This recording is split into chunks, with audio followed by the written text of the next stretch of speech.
Nasaan na nga ba si The Sovereign? Bakit hindi na siya nagva-vlog about pageants? Please, for the love of God, if you wear a crown on your head, don't let me catch you crying over no nonsense. Not even me. I do not mean that much. My words and my criticism is never to leave the stage or arena or room in which you are rehearsing or competing. It is purely for the purposes of the competition. You leave it there because of outside of pageantry, what I have to say about your performance does not matter. I mean nothing outside of your pageantry performance. You don't take it with you. You don't let it hurt you. You don't let it faze you one bit. Period. I'm telling you right now, my words go in the trash the moment the competition is over. That's it.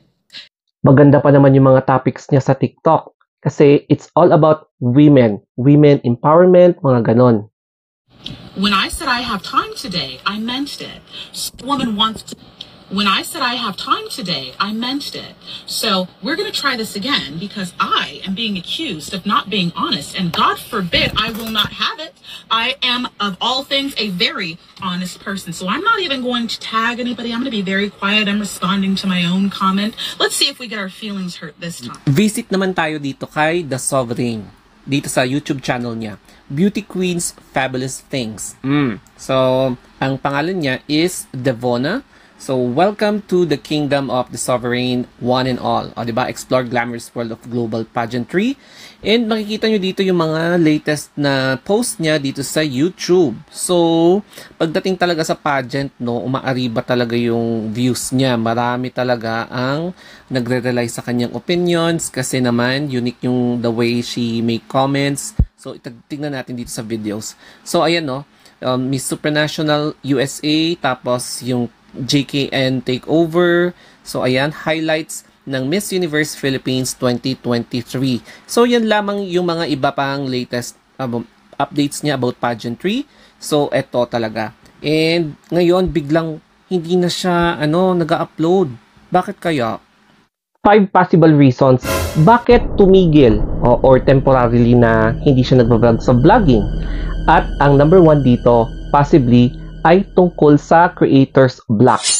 Ito yung moment ng mga content creators na parang nawalan ng energy, nawalan ng mood, nawalan ng gana sa pagbablog.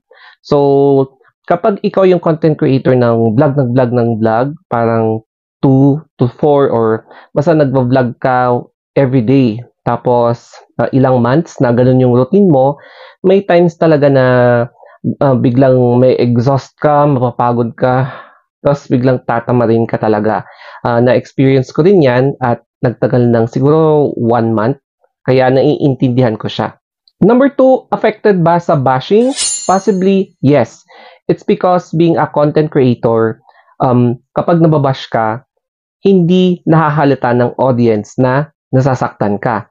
Marami kaming mga content creators na everyday nakaka-receive kami ng mga negative comments na yung iba below the belt.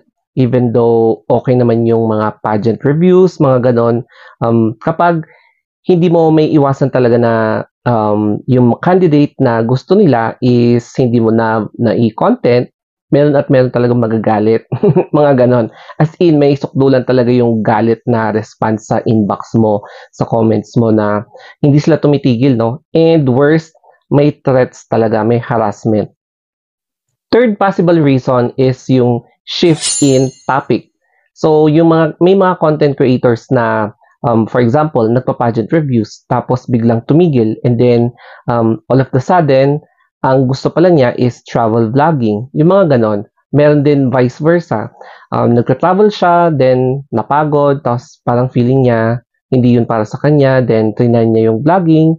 Yun pala, gustong-gusto niya mag-cover ng vlogging kasi ever since childhood niya, gustong-gusto niya mag-cheer, lalo na sa Philippines. Yung mga ganon, and pwedeng yun yung isang rason. Fourth is possible na nag-focus siya sa academics. Malay natin na mag-e-exam pala siya sa pagiging lawyer or pagiging doctor, pagiging nurse, mga ganon. And kailangan talaga niyang i-focus yung kanyang preparations for the exam.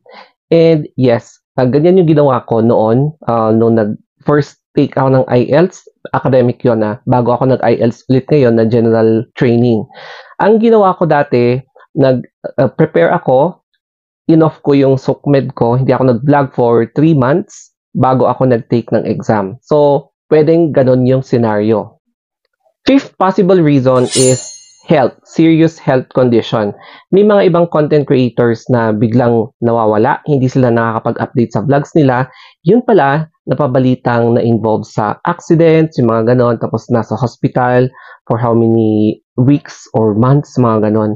Tapos yung iba, nag-underwent ng surgical operation or procedure, kaya sometimes talaga, hindi mo kayang balik ng normal, makapag-vlog. It's because you are still weak enough na, alam mo yun, yung talagang hindi mo pa kaya na gawin yung daily routine mo na ginagawa mo before.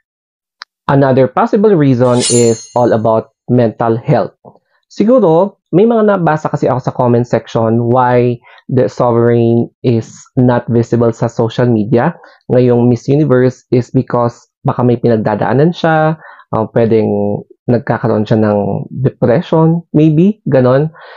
It's because sa US, if you are, siguro medyo seryoso sila pagdating sa pagtackle sa mental health.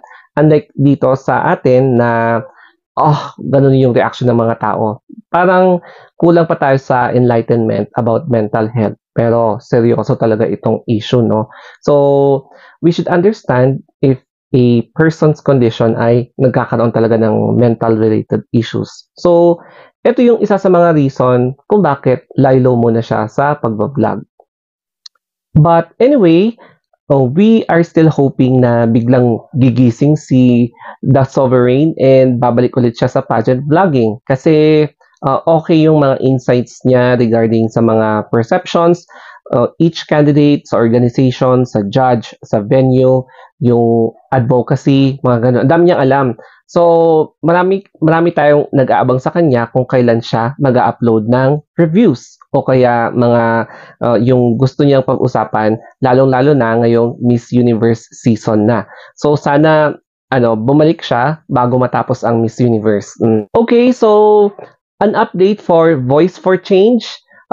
Sadly, meron na siyang bayad. Hindi na siya free. Pero, hindi naman siya ganong kamahal, no? Kaya, okay din lang naman. Hindi naman siguro masama, no? Kasi, for the Philippines naman ang gagawin natin. Bayanihan, kindness campaign, at hindi pa tapos. O, di ba? So, you still have, siguro, every 12 hours na mag-vote. So, kapag nag-vote ka ngayon, after 12 hours ulit, ganon. And, pati na rin sa fan vote ha, huwag niyo kalimutan mag-vote. It's because ito yung chance natin para makabalik sa semifinals and to regain our momentum ulit sa placement streak sa Miss Universe. And yes, we are still hoping for the Sovereign kasi mali natin bigla siyang magpakita. Okay, so thank you for watching, ladies and gentlemen. Sana nag-enjoy kayo or sana may natutunan din kayo sa vlog na ito. So once again, thank you very much and have a nice day.